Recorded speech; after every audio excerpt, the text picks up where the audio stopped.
Imagine the temperature drops 10 degrees in a single afternoon. Not over a week. Not over a season. One afternoon.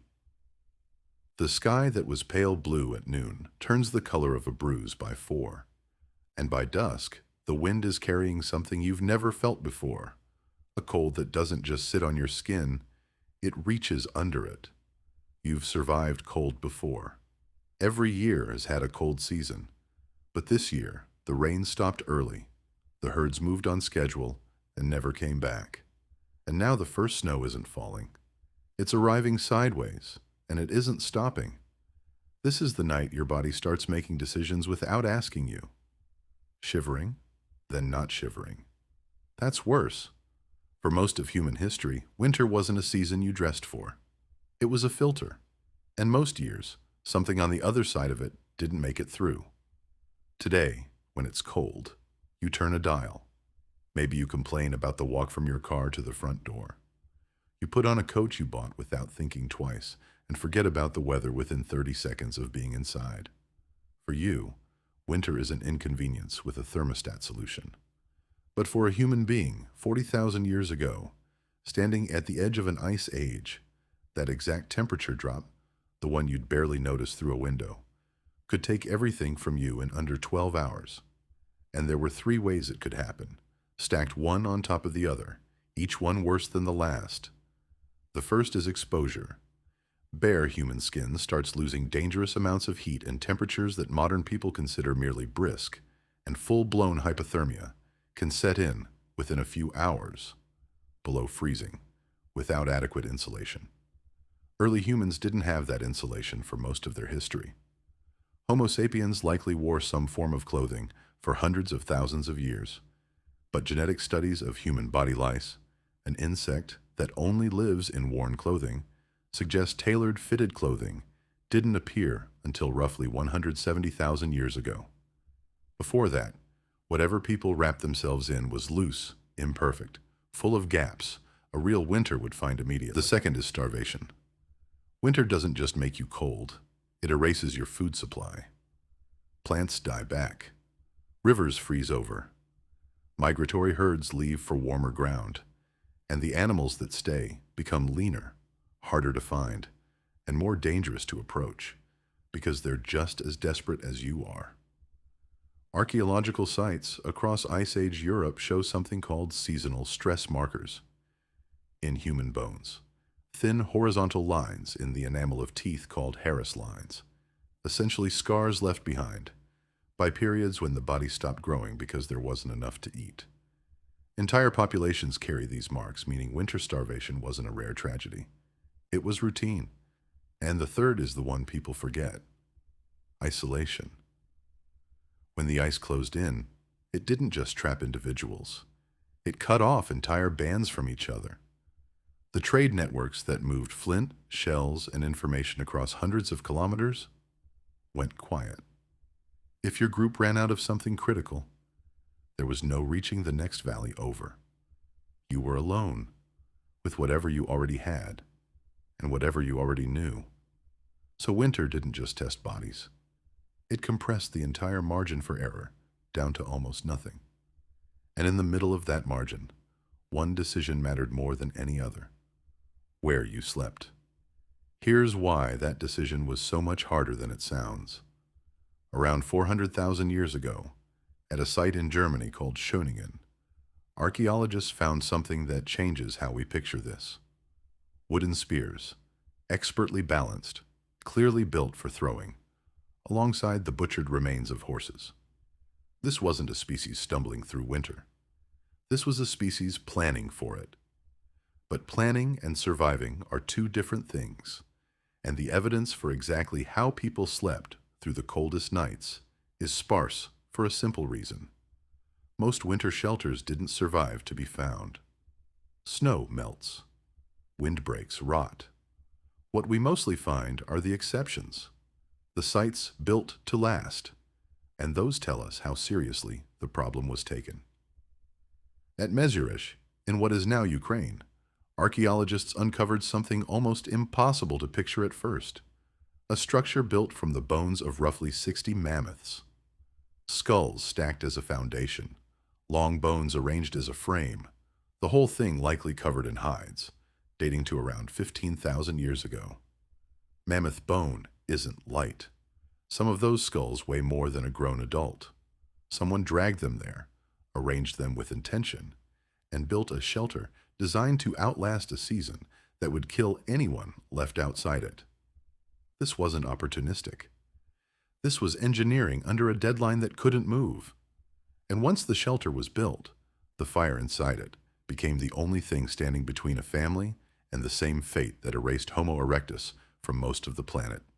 We know controlled fire use goes back at least 400,000 years, but keeping a fire alive through an entire winter night in subzero wind is a different problem than lighting one on a calm evening. Wood had to be dry, and dry wood is scarce in a landscape locked under snow. So people split logs to reach the interior, used fat-soaked bone as fuel when wood ran short, since mammoth and reindeer bone marrow burns surprisingly well, and someone, almost certainly, sat awake through the coldest hours of the night, doing nothing but feeding that flame, because falling asleep next to a dying fire in an Ice Age winter wasn't a mistake you got to learn from. But staying warm and staying fed were only half the problem, because winter didn't just threaten the body directly. It concentrated every predator in the region into the same narrow band of shelter and food that humans needed too. Caves that offered protection from wind also offered protection to cave hyenas, cave bears, and cave lions, animals whose names archaeologists borrowed from the exact spaces humans were trying to survive in. Sites across Europe show human remains and large carnivore remains, layered together in the same caves, sometimes separated by centuries, sometimes not separated by much at all, evidence of a rotation, where whoever needed the shelter most in a given season took it, and whoever arrived second either found somewhere else to go or didn't survive long enough to matter. So how do you defend a shelter you can't seal, heat you can't spare, and food you don't have enough of, against animals bigger and stronger than you, in the dark, in the cold, for months at a time? The answer, again, was each other. Winter survival across the archaeological record isn't a story about individual toughness. It's a story about numbers. Isolated pairs and small family units show up disproportionately in sites associated with die-offs, while larger aggregated groups, sometimes multiple bands merging together for the coldest months, show up at sites that persisted across generations. Pooling people meant pooling labor. More hands to gather firewood before a storm hit. More eyes to watch for predators through the night. More bodies to share warmth in a packed shelter. Because sleeping in a huddle isn't primitive. It's thermodynamically efficient, and it's likely one of the reasons dense, multifamily winter camps appear again and again at sites built to last more than a single season. And pooling people meant pooling knowledge, which mattered more than almost anything else. Someone in that group remembered which valley held a spring that didn't freeze. Someone remembered which roots stayed edible under snow and which ones turned toxic. Someone remembered, because they'd survived the last bad winter, exactly how far to ration the dried meat so it lasted until the thaw instead of running out in the coldest week. That knowledge didn't live in any one person permanently. It lived in the group, passed by voice, tested against real death, refined year after year. A band that lost its oldest members before that knowledge was passed on wasn't just grieving. It was gambling with the next winter blind. And some winters no amount of preparation was enough. Ice cores and sediment records show that certain cold snaps during the last glacial period arrived faster and hit harder than anything a group could plan around. Sudden regional collapses in temperature that lasted years, not months. Genetic evidence from ancient human populations shows exactly what you'd expect from events like that. Sharp bottlenecks, moments where the number of breeding individuals in a region drops dramatically, then slowly climbs back over generations. Winter didn't just kill people. In its worst years, it rewrote the genetic future of entire regions, deciding, almost arbitrarily, which family lines would continue and which would end quietly, without a single dramatic event. Just an empty shelter, come spring. So what got people through it, across hundreds of thousands of winters when a single bad one could erase everything? Not strength, not any one invention. It was the willingness to build something too heavy to carry alone, out of 60 mammoth skeletons, if that's what it took.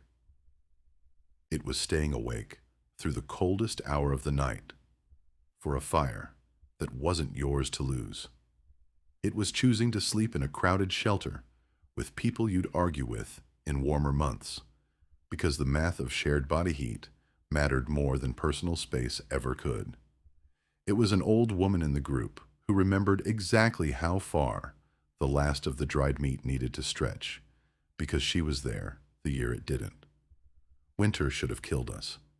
By every reasonable measure, a hairless, clawless animal with no fur and no natural insulation had no business surviving an ice age. And most years, for most groups, it very nearly didn't. But the ones who made it through weren't the ones who fought the cold alone. They were the ones who understood, generation after generation, that the only real defense against a season built to erase you was every other person willing to sit beside that fire until morning. And when spring finally came, when the ice pulled back and the ground softened and the first green things pushed up through half-frozen soil, nobody who made it through called it luck. They called it a winter they survived, filed it next to all the others, and started preparing, immediately,